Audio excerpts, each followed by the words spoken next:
Welcome back students, હું ધવલ અજાણી Saraswati group of education તરફથી ચાલતા ઓનલાઈન વિડીયો લેક્ચરમાં આપ સૌનું હાર્દિક સ્વાગત કરું છું. વિષય કમ્પ્યુટર, ધોરણ 6. હવે આપણે 2 ચેપ્ટરનો સફળતાપૂર્વક અભ્યાસ કરી લીધો છે. હવે આપણે 3જા ચેપ્ટરનો અભ્યાસ કરવાનો છે. ચેપ્ટરનું નામ છે પાવર પોઈન્ટ. તો પાવર પોઈન્ટ એટલે શું, તો તેના વિશે આપણે ડિટેલમાં એકદમ ચર્ચા કરવાના છીએ. બધી જ વસ્તુ આપણે થ્રુ આઉટ પ્રેક્ટિકલ વસ્તુ શીખવાના છીએ. તો ખાસ કરીને વિડીયોને સ્કીપ નથી કરવાનો, વ્યવસ્થિત જોવાનો છે આખો વિડીયો. તમને ક્યાંય ડાઉટ લાગે તો વિડીયોને તમે રિવાઇન્ડ કરીને પણ જોઈ શકો છો. તો હવે આપણે પાવર પોઈન્ટ છે એમનો ઉપયોગ શા માટે કરવો જોઈએ, પાવર પોઈન્ટનો ઉપયોગ શા માટે કરવો જોઈએ? તો આકર્ષક રજૂઆતની રચના માટે પાવર પોઈન્ટનો ઉપયોગ કરવામાં આવે છે. તમારે કોઈ પણ વસ્તુ છે એ આકર્ષક રીતે રજૂ કરવી હોય તો પાવર પોઈન્ટનો ઉપયોગ કરવામાં આવે છે.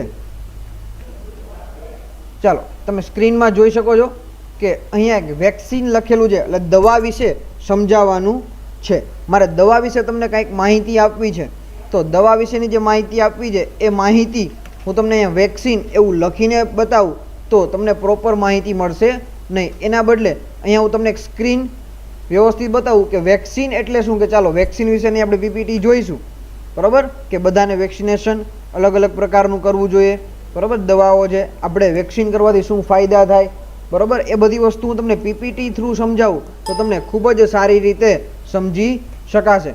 તો આપણે કોઈ પણ ટોપિક છે એમને વ્યવસ્થિત રીતે આકર્ષક રીતે રજૂ કરવો હોય તો પાવર પોઈન્ટનો ઉપયોગ થાય છે.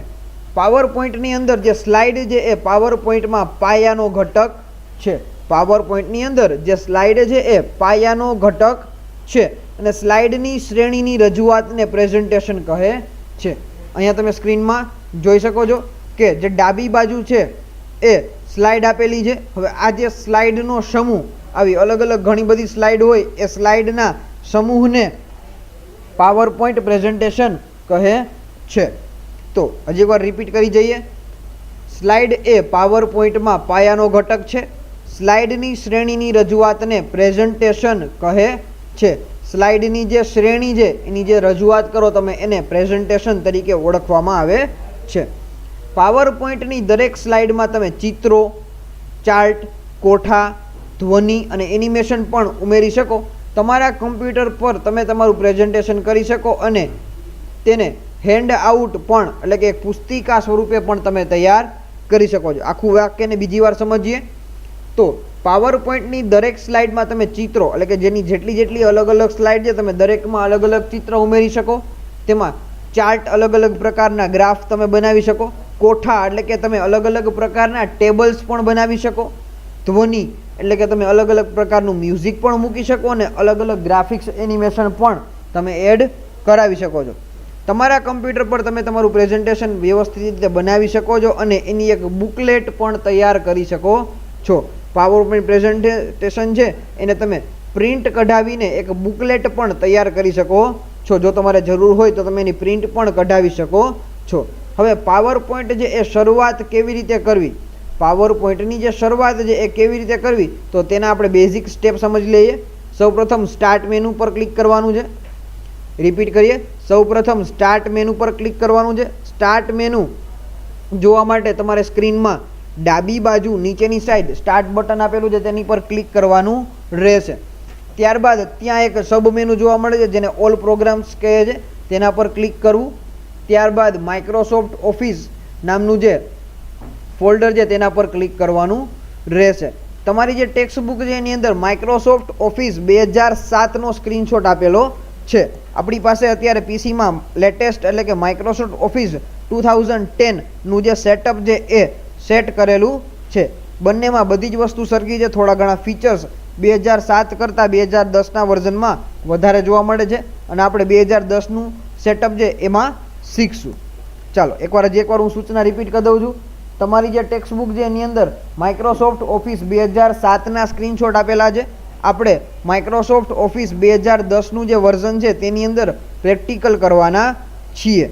તો સૌપ્રથમ તમારે ઓલ પ્રોગ્રામ્સ નામનો જે આઇકન છે તેની પર ક્લિક કરવાનું છે. ત્યાં તમને ઘણા બધા ફોલ્ડર જોવા મળે છે. ત્યાં તમારે માઇક્રોસોફ્ટ ઓફિસના ફોલ્ડર પર ક્લિક કરવાનું રહે છે.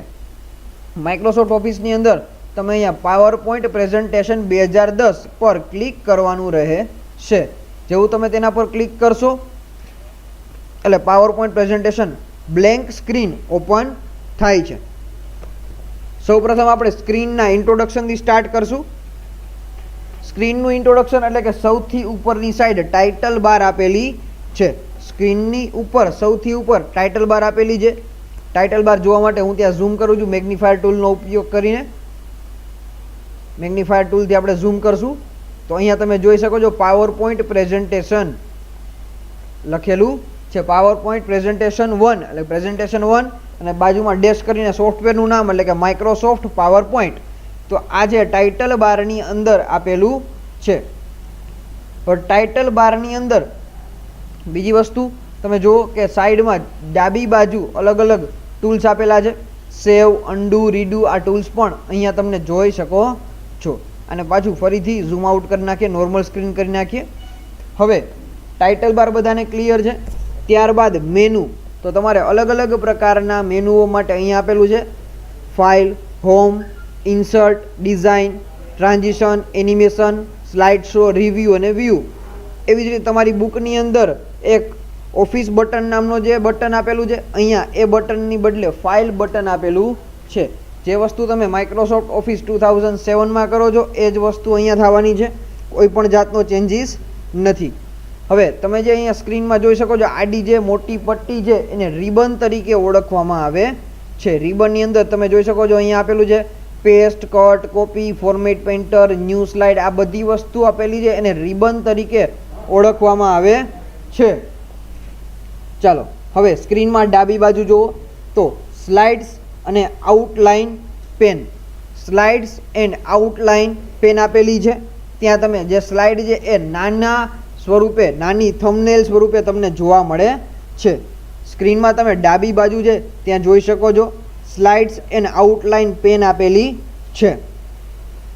ચાલો હવે વાત કરીએ એક્ઝેક્ટ સેન્ટર પોઈન્ટની. તો સેન્ટર પોઈન્ટ છે એને પ્લેસ હોલ્ડર તરીકે ઓળખવામાં આવે છે.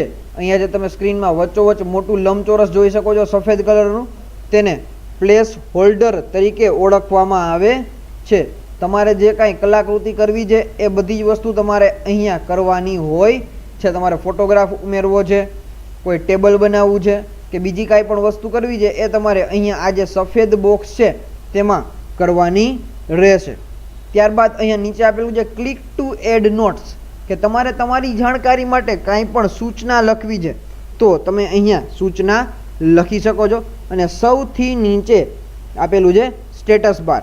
તો સ્ટેટસ બારમાં તમને અલગ અલગ સ્ટેટસ જોવા મળે છે. હવે આપણે ફરીથી એકવાર રિવાઇઝ કરી લઈએ અને એક એક ટોપિક વિશે ડિટેલમાં માહિતી મેળવશું. તો સૌ પ્રથમ ટાઇટલ બારથી ફરીથી શરૂઆત કરીએ. ટાઇટલ બારની ઉપર થોડુંક ઝૂમ કરી લઈએ. તો સૌ પ્રથમ ટાઇટલ બારની અંદર વચ્ચોવચ્ચ અહીંયા પ્રોગ્રામનું નામ આપેલું છે. પ્રોગ્રામનું નામ શું છે તો કે પ્રેઝન્ટેશન 1 એ ફાઇલનું નામ છે અને પ્રોગ્રામનું નામ છે માઇક્રોસોફ્ટ પાવર પોઈન્ટ. રિપીટ કરી દઉં, માઇક્રોસોફ્ટ પાવર પોઈન્ટ એ સોફ્ટવેરનું નામ છે અને પ્રેઝન્ટેશન 1 એ ફાઇલનું નામ છે.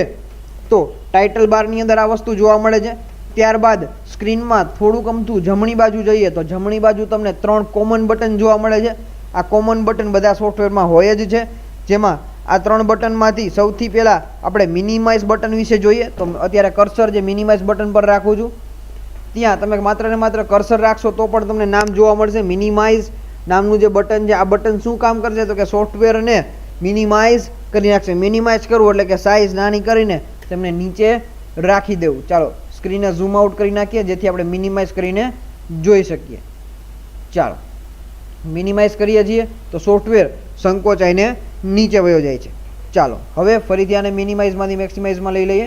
ચાલો હવે છે રિસ્ટોર ડાઉન. રિસ્ટોર ડાઉન એટલે શું? અત્યારે તમે જોઈ શકો છો કે પાવર પોઈન્ટ પ્રેઝન્ટેશન છે ફૂલ સ્ક્રીનમાં આખી સ્ક્રીનમાં જોવા મળે છે. તો હવે એનું રિસ્ટોર ડાઉન કરી નાખવું એટલે કે એની સ્ક્રીનમાં ચેન્જ થઈ જશે. બરાબર, તમે જુઓ સાઇઝ પહેલાં કરતાં નાની થઈ ગઈ. હવે મેક્સિમાઇઝ પર ક્લિક કરીએ તો ફરીથી ફૂલ સ્ક્રીનમાં આવી જશે અને ક્લોઝ બટન પર ક્લિક કરીએ તો જે પાવર પોઈન્ટ પ્રેઝન્ટેશન છે એ ક્લોઝ થઈ જશે. ચાલો ફરીથી સ્ટાર્ટ મેનુ, ઓલ પ્રોગ્રામ્સ, અહીંયા તમે માઇક્રોસોફ્ટ ઓફિસ પર ક્લિક કરો અને પાવર પોઈન્ટ પ્રેઝન્ટેશન 2010 બરાબર ઓપન કરો એટલે તમે જોઈ શકો છો કે આ ઓપન થઈ ગયું છે.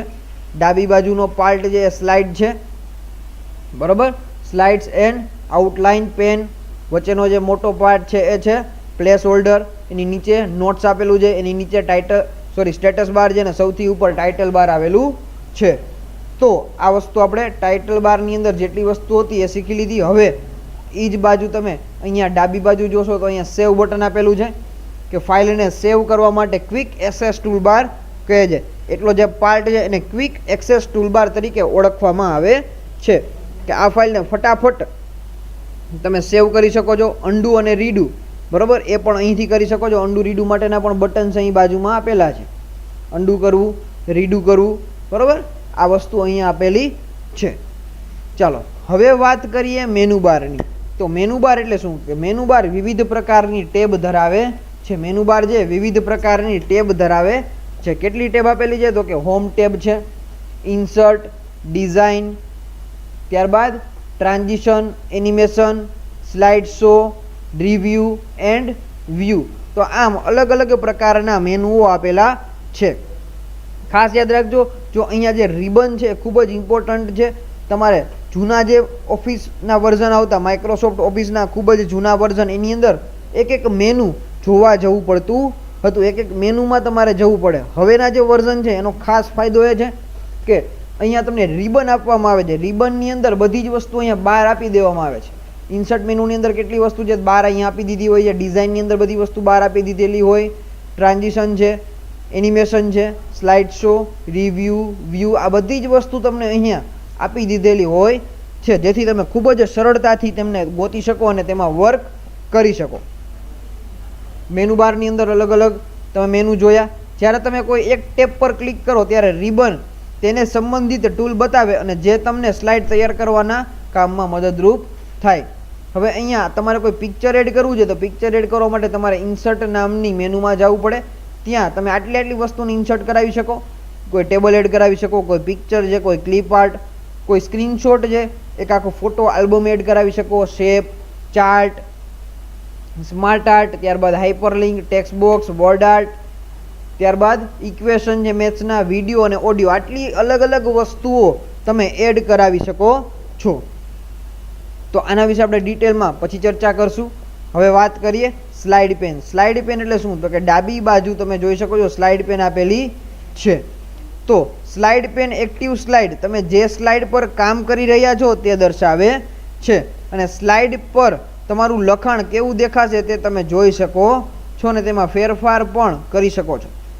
સ્લાઇડની અંદર એકવાર લખાઈ ગયા પછી તમે તમારી ઈચ્છા મુજબ ગમે એટલી વાર ચેન્જ કરી શકો છો. એવું નથી કે એકવાર લખાઈ ગયું એટલે લખાઈ ગયું, એવું જરા પણ નથી. સ્લાઇડ પેન, સ્લાઇડ પર પેન પરની સ્લાઇડમાં તમે ગ્રાફિક્સ, ધ્વનિ અને એનિમેશન પણ ઉમેરી શકો છો. આપણે અગાઉ વાત થઈ એવી રીતે આ સ્લાઇડની અંદર તમે ફોટોગ્રાફ એડ કરાવી શકો છો, મ્યુઝિક એડ કરાવી શકો છો, વિડીયો એડ કરાવી શકો છો, એમ ઘણું બધું એડ કરાવી શકો છો. તો ટપકાવાળી બાહ્ય રેખાવાળા બે બોક્સને પ્લેસ હોલ્ડર તરીકે ઓળખવામાં આવે છે. આ જે તમે બે બોક્સ છો જોઈ શકો છો એને પ્લેસ હોલ્ડર તરીકે ઓળખવામાં આવે છે, જે તમને જણાવે છે કે કેવા પ્રકારની માહિતી તમારે ટાઈપ કરવાની રહેશે. સેન્ટેન્સ રિપીટ કરું, આ જે બંને બોક્સ છે એ તમને કંઈક ને કંઈક માહિતી આપે છે કે જે તમને જણાવે છે કે અહીંયા તમારે શું માહિતી ટાઈપ કરવાની છે. આપણે નવી પાવર પોઈન્ટની સ્લાઇડ બનાવીએ છીએ તો અહીંથી આપેલું છે ક્લિક ટુ એડ ટાઇટલ, કે તમે જે સ્લાઇડ બનાવવા જઈ રહ્યા છો તેનું ટાઇટલ તમે શું રાખવાનો છો એ તમારે ટાઇટલ અહીંયા એડ કરવાનું થાય. ત્યારબાદ click to add subtitle, કે એનું સબ ટાઇટલ શું છે. હવે જો તમે નવી સ્લાઇડ બનાવશો તો ટાઇટલ ને સબ ટાઇટલ તો આવી ગયું. ત્યારબાદ હવે ચેપ્ટરનું ટાઇટલ આવી ગયું. ક્લિક ટુ એડ ટાઇટલ અને એના વિશેનું લખાણ. તો આ બધી વસ્તુ તમે ખૂબ જ સરળતાથી અહીંયા એડ કરાવી શકો છો. હવે વાત કરીએ સ્લાઇડની. સ્લાઇડ એટલે કે આઉટલાઇન પેન. સ્લાઇડ સમજો તો પણ એ જ અને આઉટલાઇન પેન સમજો તો પણ એ જ. તો હવે સ્લાઇડની અંદર સ્લાઇડ જે એ બે ટેબ ધરાવે છે, સ્લાઇડ અને આઉટલાઇન. બરાબર. સ્લાઇડ પેન પર દરેક સ્લાઇડની નાની નાની પ્રતિકૃતિ એટલે કે નાની નાની થંબનેલ તમને જોવા મળે છે. જ્યારે તમારી પાસે ઘણી બધી સ્લાઇડ હોય ત્યારે સ્લાઇડ પેન પરથી તમે કોઈ પણ સ્લાઇડ ચલાવવા માટે તમે સ્લાઇડ પેન નાની નાની પ્રતિકૃતિઓ તમને બતાવે છે, તેના પર તમે ક્લિક કરીને તમે સુધારી વધારી શકો છો. ઘણીવાર આપણે એવું હોય કે પ્રેઝન્ટેશન બનાવેલું હોય, સિક્વન્સ આગળ પાછળ થઈ ગઈ હોય, તો એ પણ તમે અહીંયા સુધારી શકો છો. સ્લાઇડ ટેબ પર તમે સ્લાઇડને ઉમેરી શકો છો અને જૂની સ્લાઇડ છે એને ડિલીટ પણ કરી શકો છો. હવે આઉટલાઇન ટેબ જેનો ઉપયોગ માત્ર ને માત્ર સ્લાઇડ પરના લખાણને જોવા માટે થાય છે. જ્યારે તમે આઉટલાઇન ટેબ પર ક્લિક કરશો ત્યારે અહીંયા સ્લાઇડ પેન દેખાશે નહીં. જ્યારે તમે આઉટલાઇન પર ક્લિક કરો ત્યારે સ્લાઇડ પેન જે દેખાશે નહીં. હું અહીંયા માત્ર ને માત્ર આલ્ફાબેટ લખી નાખું, ABCDEFGH આટલી વસ્તુ લખીને હું આઉટલાઇન પર ક્લિક કરું તો માત્ર ને માત્ર મને આલ્ફાબેટ જ જોવા મળશે, કે સ્લાઇડની અંદરનું જે લખાણ છે એ જોવા મળશે. જ્યારે સ્લાઇડની અંદર તમે જોઈ શકો છો કે માઇનર એટલે કે ઝીણા અક્ષર ABCD લખેલું હોય એવું તમને દ્રશ્યમાન થાય છે, એવું તમે દ્રશ્ય કરી શકો છો. ત્યારબાદ સૌથી નીચેનું છે નોટ્સ પેન. નોટ્સ પેનનો ઉપયોગ શું? તો કે તેની મદદથી તમે ચાલુ પ્રેઝન્ટેશનમાં પણ તમે નોટ લખી શકો છો. નોટપેનનો ઉપયોગ ચાલુ સ્લાઇડની નોંધ ટાઈપ કરવા માટે થાય છે અને તે વધારાની માહિતી છે જે તમે પ્રેક્ષકો સાથે વહેંચવા ઈચ્છો છો, પણ તમારી જે પ્રેઝન્ટેશનની છાપેલી નકલ આપો તેમાં તેનો ઉપયોગ પણ થાય છે. તો ચાલો નોટ્સ વિશે બધાને સમજાઈ ગયું. અને સૌથી છેલ્લું છે એ છે સ્ટેટસ બાર. તો સ્ટેટસ બાર એટલે શું? તો કે સ્ટેટસ બારની અંદર તમને સોફ્ટવેરનું જે સ્ટેટસ છે દર્શાવવામાં આવે છે. અહીંયા તમે સ્ક્રીનમાં જુઓ 70% ઝૂમ છે, તો 70માંથી આપણે 100% કરીએ તો તમને ક્યાં જોવા મળશે? તો કે સ્ટેટસ બારની અંદર. ત્યારબાદ અહીંયા નીચે અલગ અલગ ઓપ્શન આવેલા છે. તમારે સ્લાઇડ શોને સ્ટાર્ટ કરવો છે, અથવા રીડિંગ વ્યૂમાં જવું છે, અથવા સ્લાઇડ કોર્નરમાં, અથવા સૌથી છેલ્લો ઓપ્શન છે નોર્મલ મોડ. તો આમ અલગ અલગ મોડ વિશે આપણે માહિતી મેળવી ચૂક્યા. આજના લેક્ચરમાં આપણે પાવર પોઈન્ટ પ્રેઝન્ટેશન સ્ટાર્ટ કેમ કરવું એના વિશે માહિતી મેળવી. ત્યારબાદ આપણે ટાઇટલ બાર વિશે માહિતી મેળવી લીધી અને અલગ અલગ સ્લાઇડ બનાવી વિશે માહિતી મેળવી ચૂક્યા. નેક્સ્ટ લેક્ચરમાં ફરીથી નવા ટોપિક સાથે ફરીથી મળશું. Thank you.